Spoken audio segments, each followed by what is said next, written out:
All right, folks, next up is Trevor Lister.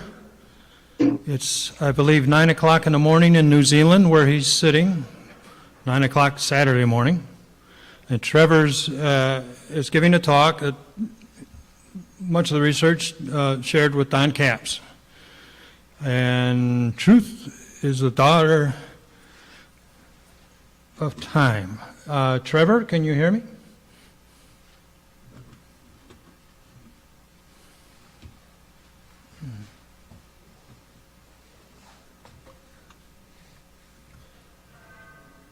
Trevor, can you hear me? Oh, sorry.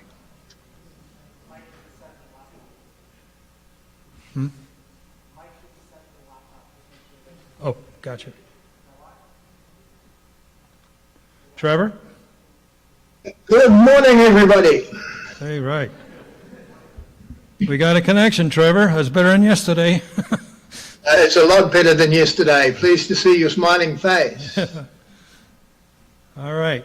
Let me bring up your PowerPoint. I've got it.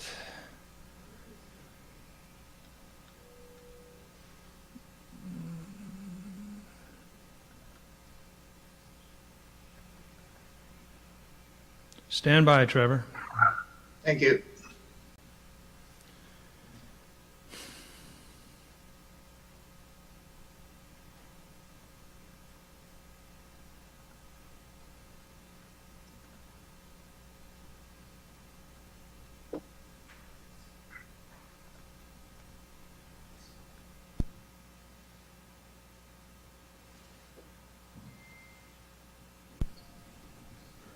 Okay, Trevor, do you want, tell me, we have the title slide up.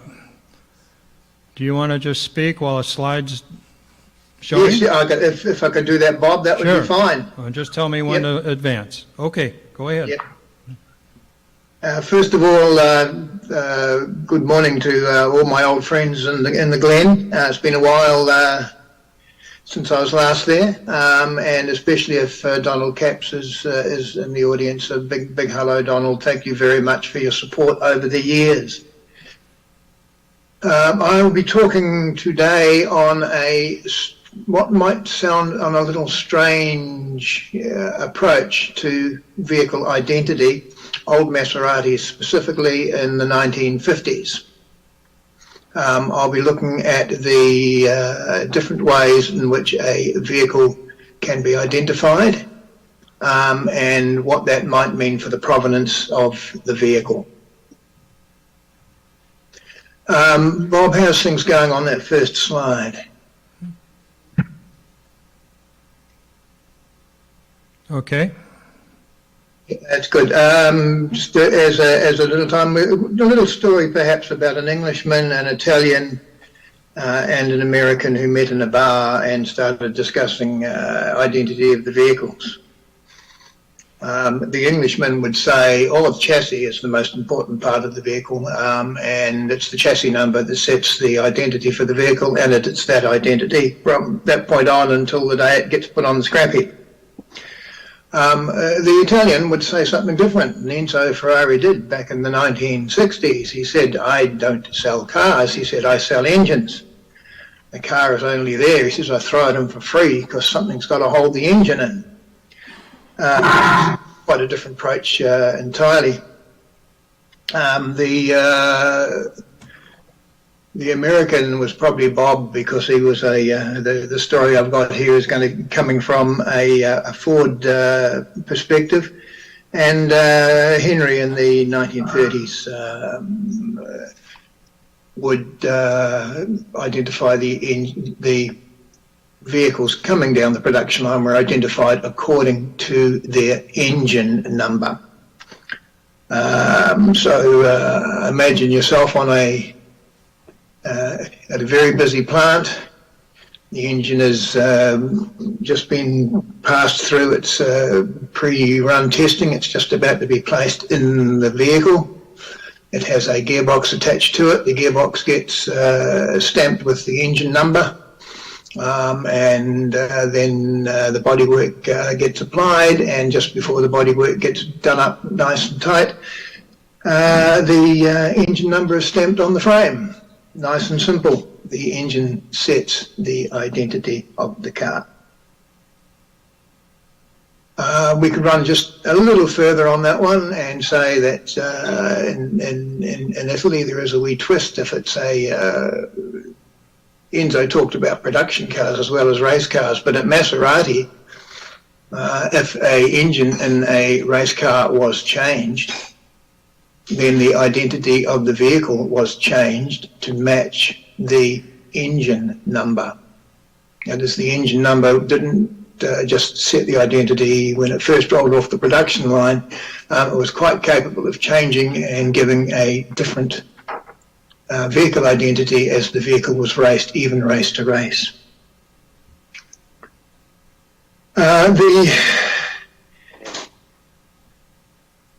We've hit, sorry, Bob, I've just run out of out of puff there for a moment.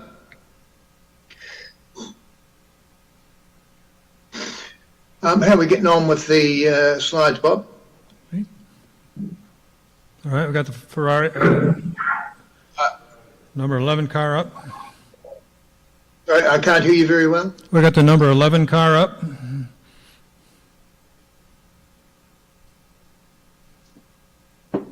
Thank you. That was, Your second slide.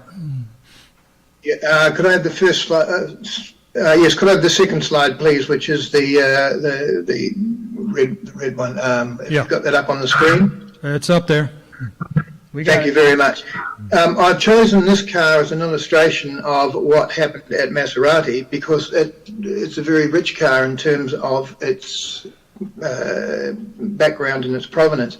If you look at it on the slide, it looks like pretty much like a standard 1950s Maserati Formula One car, but in fact it is not. It started off as a 2-litre Formula 2 car, and it had a chassis number given by its engine, a identity number given by its engine of 2038. That was its first identity. In the very early part of the 1954 Formula One racing season, the cars were in Argentina, and Maserati had a lot of orders for its new 250F Formula One car, but unfortunately it could not supply every customer at the same race. And so some of the Formula 2 cars were adapted to Formula 1 specification, mainly by putting a bigger engine in and running them as Formula 1 cars. This is one of those cars.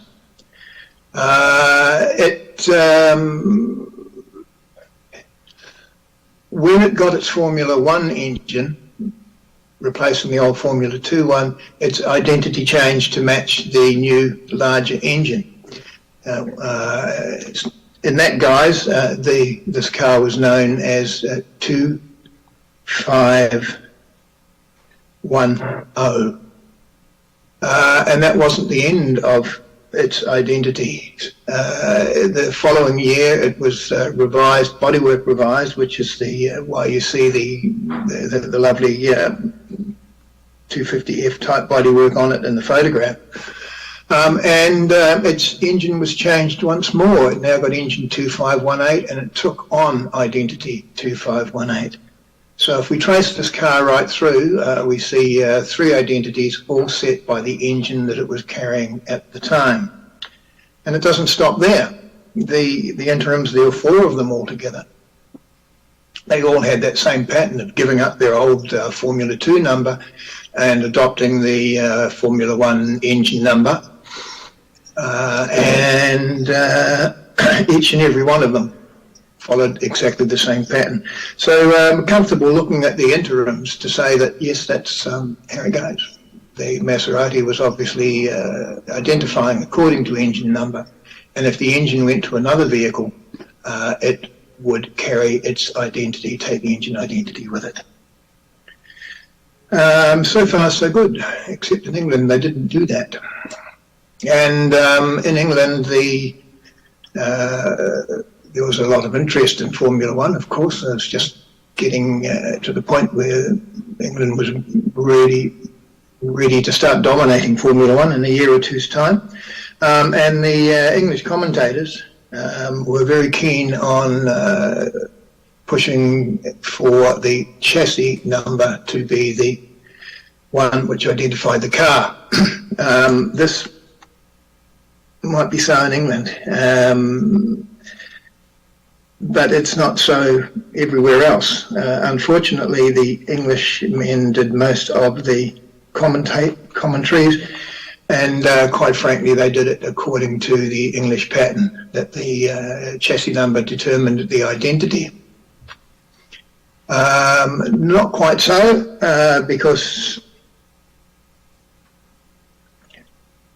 excuse me.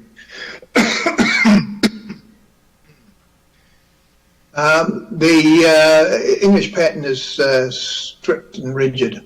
It says that's the identity, it's the chassis, and that's all that matters, and it will always be forever. But that approach is no good whatsoever in a set of circumstances where the engine number will change and the identity will change, and a vehicle may carry 3 or 4 different identities in its lifetime, or the same engine may turn up on 3 or 4 cars or more, which means that when we look at the old commentaries and the identities, we now have another question to ask in terms of provenance.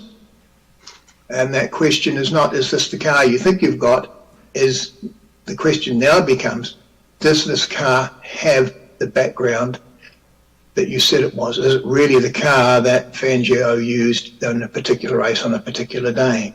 Because if it's had multiple identities, we're now going to have to say which identity on that day was the one that was used. And that's the implications for provenance. Bob, how are we going on the third slide? Okay, we're there too. Yep. Thank you very much. This car is a Maserati 250F with a very interesting background and provenance. It is actually the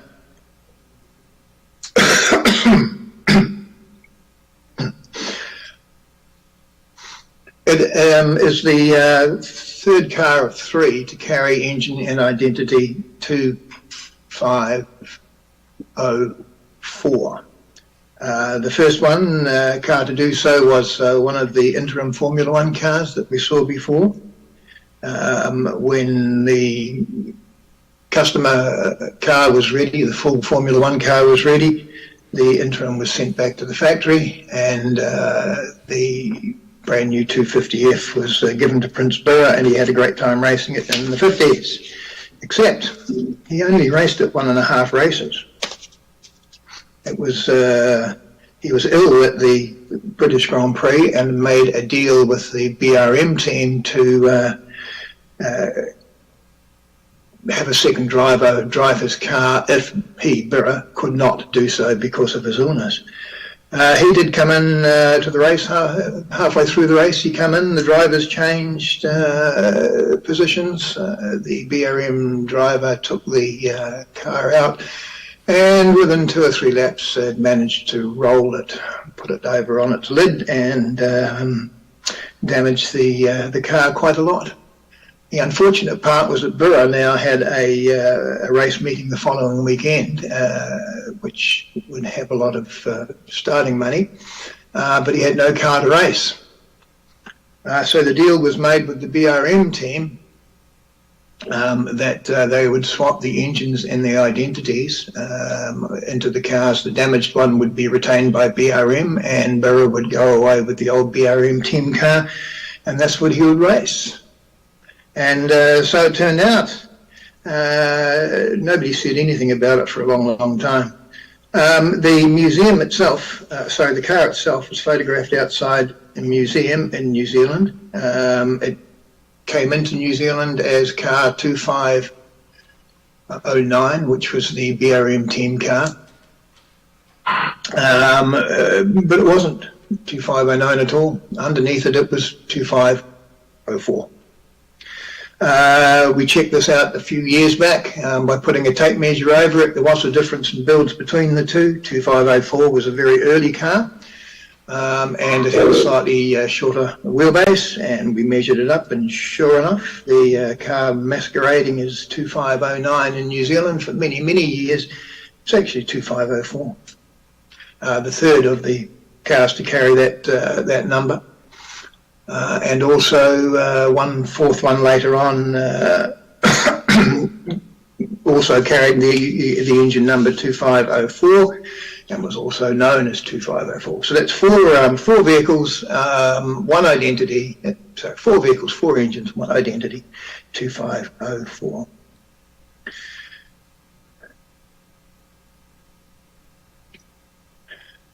This rearrangement of engine numbers every time identity numbers every time an engine was changed has been around for a long time.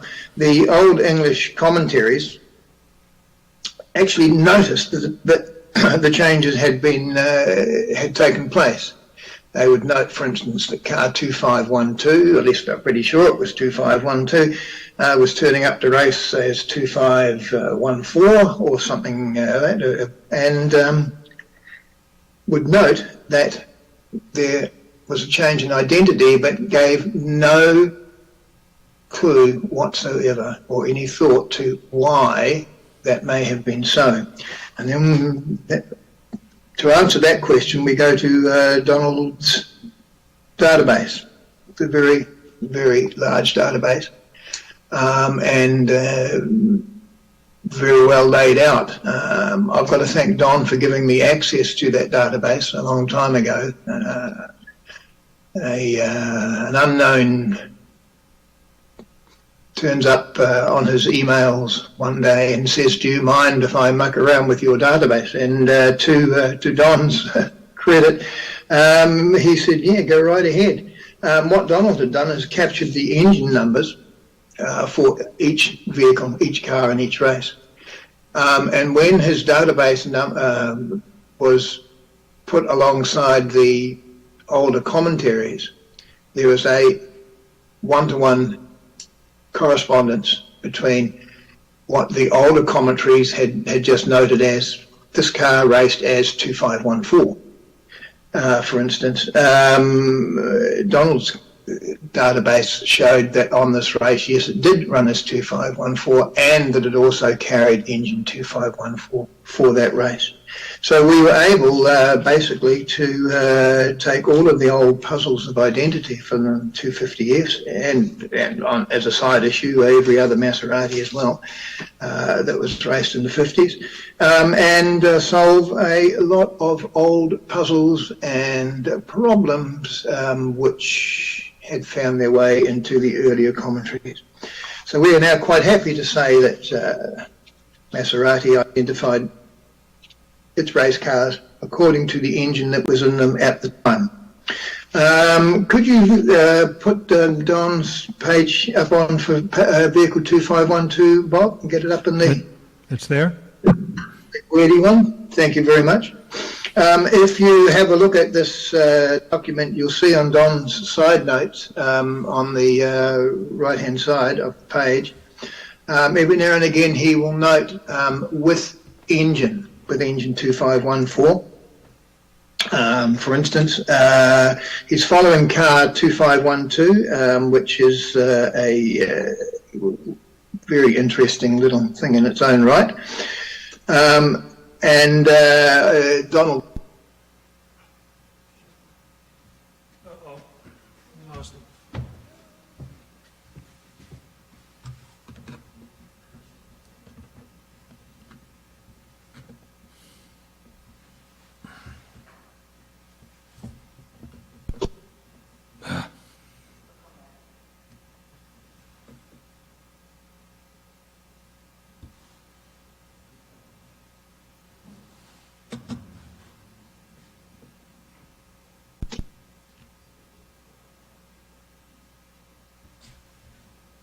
there.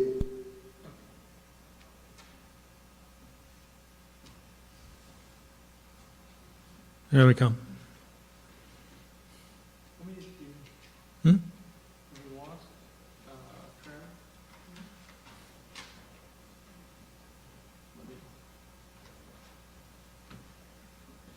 Trev, if you can hear us, we have a connection problem.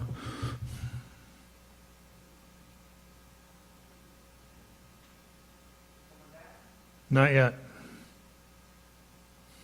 This happened yesterday, folks, during our test. I love technology when it works. Unfortunately, this is part of the technology I developed, so blame me. Still nothing, Eric? There he is. Let me step in here for a second. No, let Eric step in. Yeah, I don't think he knows that it's not working.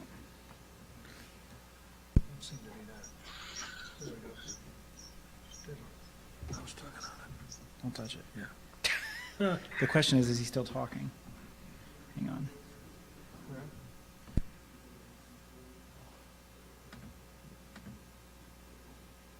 No, I don't want that.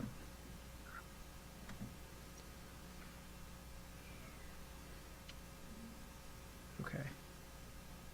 You still there? Can you hear us? Yeah, oh, sorry, I can hear you well. All right, good. We're back. Sorry about that. No worries at all. Trevor,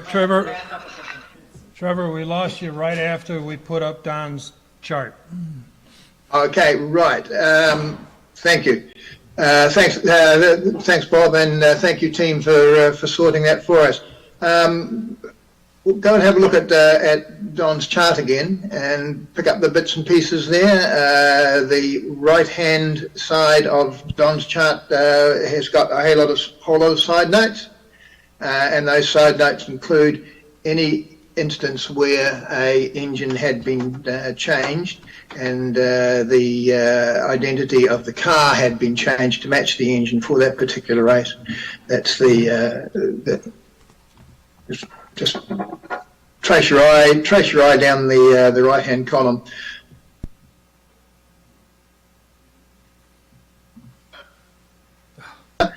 Because they had not fully explored the possibilities.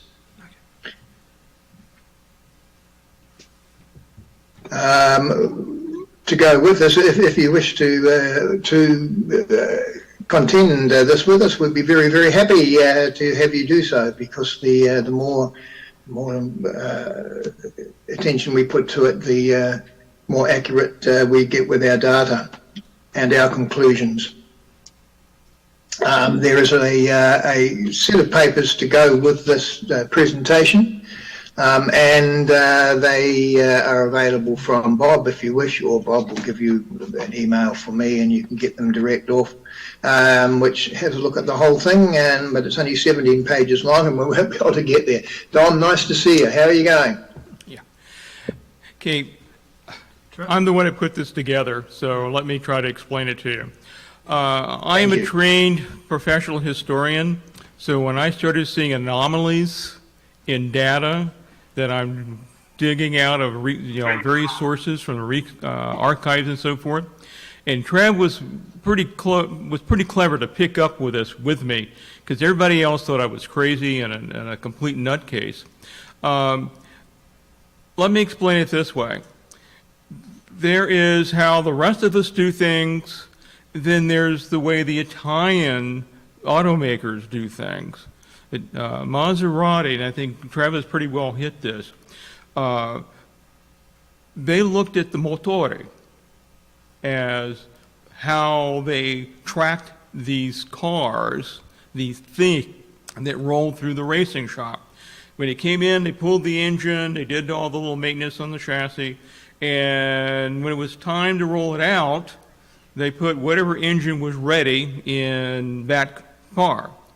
Now, originally, the chassis and the motor all pretty well matched, but engines blow up, you build new engines, but you don't always build a new chassis, or you build a new chassis, put an old engine in it, that sort of thing. So Dino, Gino, and Luigi all working in the racing shop tracked it by the engines. It's kind of like those of you who can do a calculator versus those of us who are completely baffled by them because we do scientific notation. It's that different. They were not like the English. Like, as Trevor pointed out, back when it all starts, this all matches. And what I started finding is I started digging and digging and digging and digging, was here for like 2512. Okay, the English would call it car 2512. Well, when it got engine 2514 in it, to the racing shop and to Alfacini Alfieri Maserati, the entrant, it became a different car, 2514. The problem is, as long as it stayed in Italy, not a problem. But what happens when it crosses a border? Paperwork. So to make the paperwork match whatever the parts in the engine, it's easier to fix because it's all just paperwork, or you put a little tiny metal strip over the actual number of the chassis, or the engine, as the case may be. So everyone else says that's 2512, but to the factory it's 2514. All their paperwork says 2514. All of the automotive historians and people tracking, doing the chassis cult, checking all the blocks on that, it's a different car. So that's basically what Trev and I came to the conclusion. It's like, there's a problem here. And everyone thinks Trev and I were out of sync because they didn't think of the Italian, in this case the Maserati. But when Trev went back and started looking at the history of previous cars, and just give, Trev, we found the same thing. It wasn't just the 250Fs. It was other cars prior to that. So what we're basically saying is identity is Travis, I think, made very clear, is not always what you think it is. So that's one of the little things you have to watch when you're a historian, particularly if you're an automobile racing historian, is sometimes what you're given isn't necessarily what the case is. It's according who you talk to. An automobile normally has, as Trevor correctly pointed out in the first slide, it has an identity as whatever the VIN number or the chassis number was. But for the Italians, they thought a little differently. The motore was what they created. Did I do okay there, Trev? You're doing fine. Now that you're all confused, don't laugh. We have fought this battle, Trev and I, for what now? Better part of a decade? Something like Yeah, that. that'd be that would be close to it. And also, Don, as you say, people saying to me that it cannot possibly be true, which is just the fuse you need to light if you want me to prove something. Yeah. Now, I have a good friend who just got an award, the Lifetime Achievement Award in England for his writings. This guy named Doug Nye. And Doug and I go back a long way. We've actually had Doug here at the Research Center 20 years ago? Holy mackerel, yeah, it's 20 years ago now. I can con people and all kinds of things. But he is reluctant to accept this because, let's be blunt, he's a Pommy, and that's how they do things. It's everything, it's the chassis. But when I talk to people in Italy, they go, so seriously, no, makes sense. A motore, no Telerego, it's a motore. So it's a little different. When you start, and it's just like anything else, when you switch over to certain types of history and nationalities, you have to be very careful. We may all agree that on the auction block it's 2512, but really, if it's got the engine 2514 in it, that's what the mechanics called it. So that's really all Trev and I are saying. You know, it's like give us a chance to do this. It's not how everybody operates, but then again, I'm helpless. I do scientific notation. You give me a regular little calculator, and I'm completely helpless because that's how the mind worked, and it's how they worked. And I didn't print off a copy. The things. What about 2 centimeters thick now? 3 centimeters, 4 centimeters thick. The log book. So there's a lot of effort that goes into this, and we hope you get an understanding that identity, particularly in racing, is malleable. Very malleable.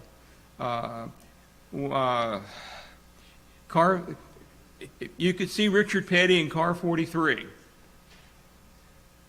But car 43, one season is not car 43, the next season, et cetera, et cetera. But it's always what to you, car 43. So that's part of what got this going, is that it is changeable, it is malleable. Anyway, now that we confused you all, anything you want to throw in there, Trevor? Yes, thanks, Don. As Don has said, the problem, rather, the thing that we are working on turned to be much, much larger than just the 250Fs. The little recalibration, internal recalibration that the engine will set the chassis number, the identity number for a particular race, applies right across the board. We've picked it up in all sorts of places, and every time we have a puzzle, we've managed to solve it by tracing and chasing the engine, whether that be a sports car, a Formula One car, or even a 1930s or a very early 1928s. It comes down to the same thing. Engine equals identity, well, at least for that day. Thanks, Don. Okay. That's our story, and we are definitely sticking to it. Okay?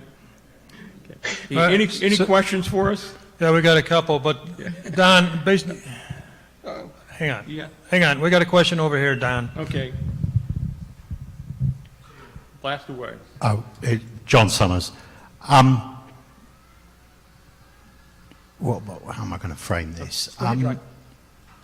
Don, I feel like the reason that Doug Nye doesn't want to commit to accepting this research has nothing to do with his nationality and everything to do with the fact that Doug Nye is retained by auction companies to confirm the identity and the history of valuable old racing cars. And when yourself and Trevor presented this research a couple of years ago at a conference that we were both at, I happened to have lunch with a very well-known classic car and racing car broker, and I said to him, dude, what do you think of this? And he said, well, it's all a load of bollocks, because to try and unpick the identity of all of these cars, it would destroy his credibility with people who he's had business relationships with for years and years and years.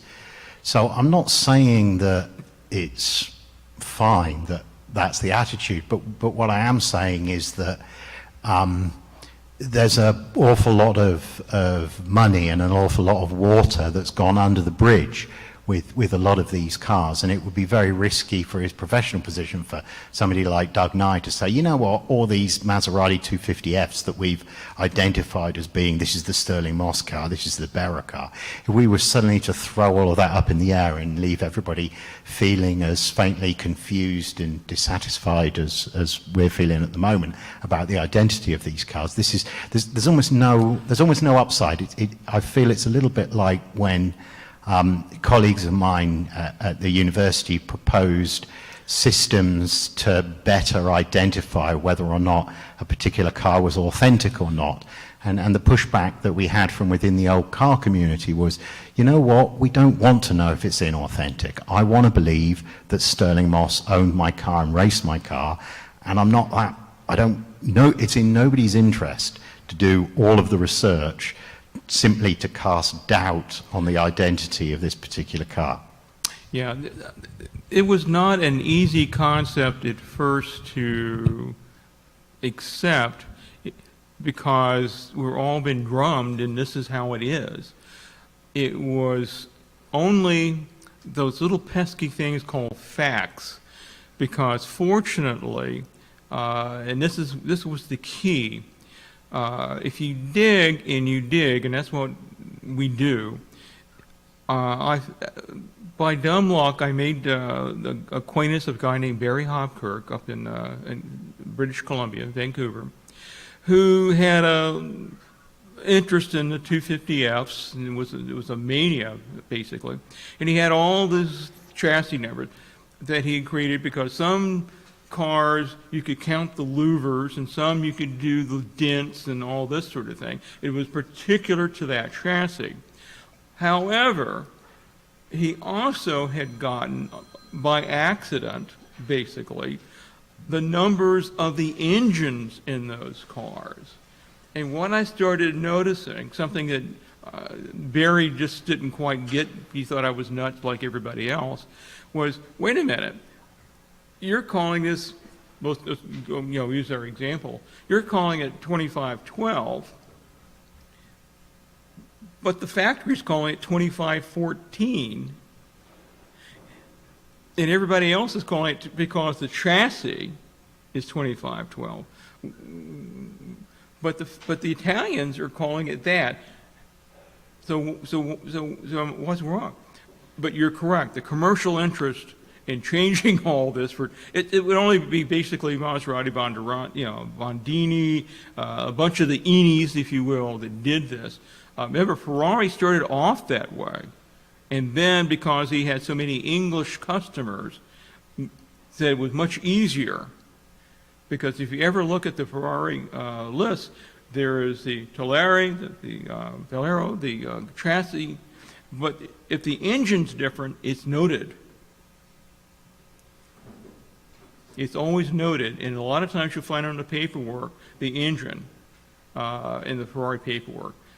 If you dig, this is a fascinating topic that I never dreamed I'd ever be dealing with. But identity became an issue simply because it was so confusing. Okay, I'm sorry, I'm taking more time than I anticipated on this. I think Joe's got a question. And don't beat me up too badly, Joe. I just want to say that I think it's a little unfair to paint strictly Italian automakers for this kind of confusion. Doug and I had a long and interesting session together on the identity of Lotus 19s. As most of us may know, a certain English manufacturer of cars named Lotus, whose last name was Chapman, had a tendency to want to change things around. And there were all sorts of good and sometimes bad reasons.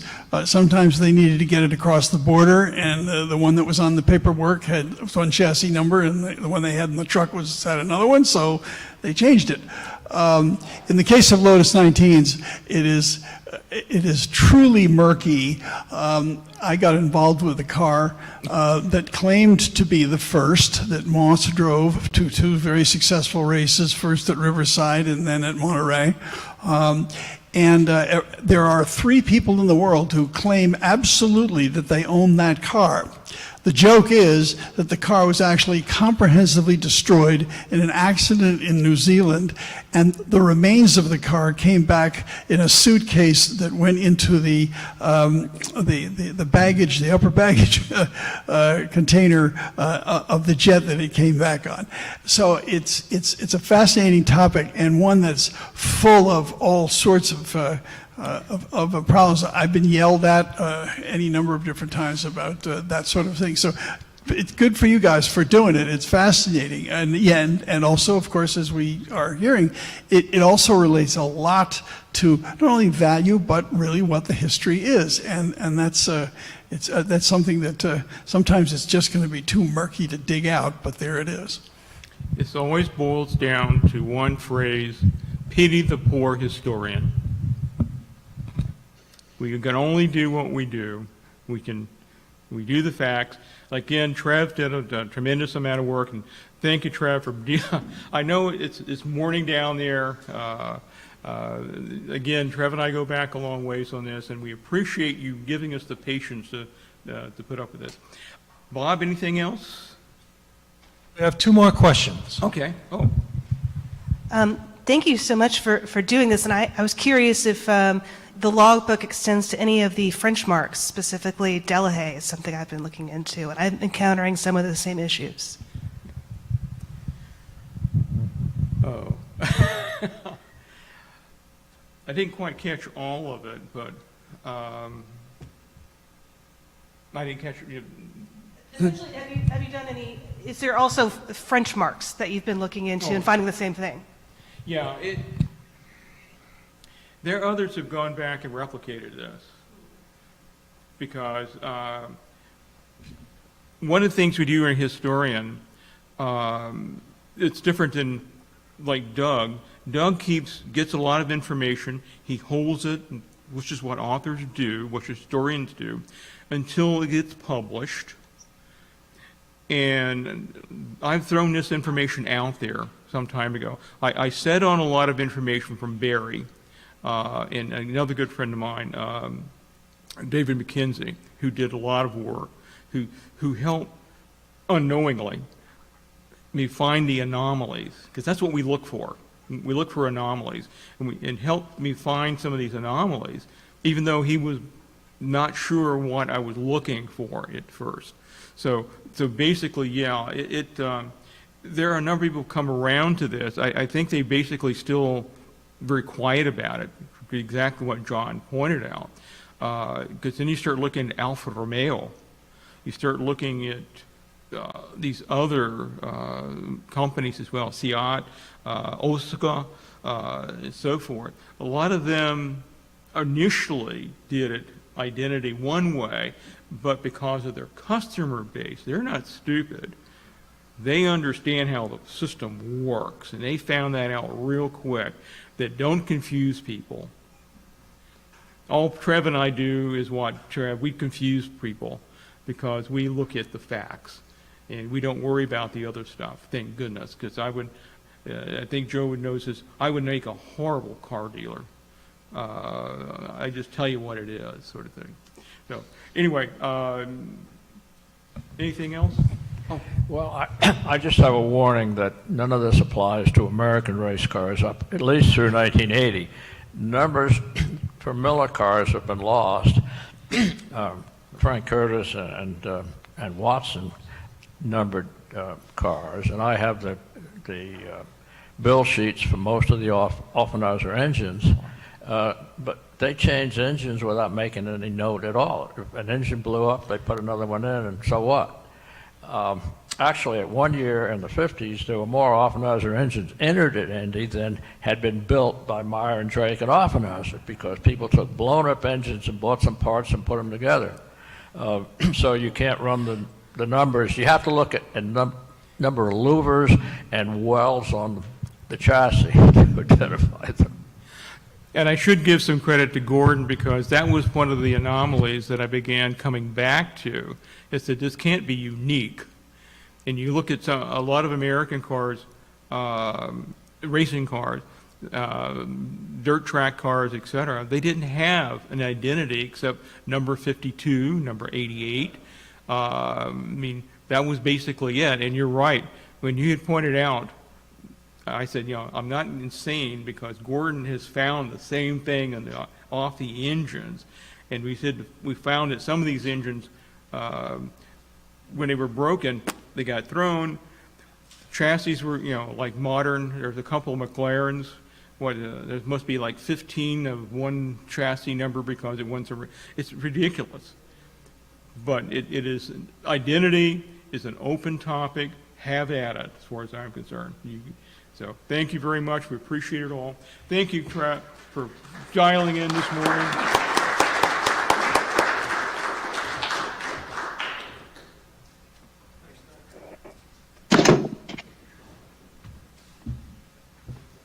Thank you, Don and Trevor. We could stay here till midnight, probably. Trevor sent me pages and pages of documentation, which he said pass along to whoever asks for it. So I have a PDF that's, I don't know what, 30, 40 pages long. If you want it, just come up to me tonight at the reception or check with me tomorrow. I'll give you my card, and then you email me that you want it. It's as easy as that. All right, folks. That concludes the sessions for today. Tomorrow, Trevor, we're all set? Yep. Okay, Trevor, thank you much. That's the end of our day here. I know. Yeah, and thank everybody in your team, right down to getting the invite to present to you guys. Okay. Appreciated it, and thank you very much.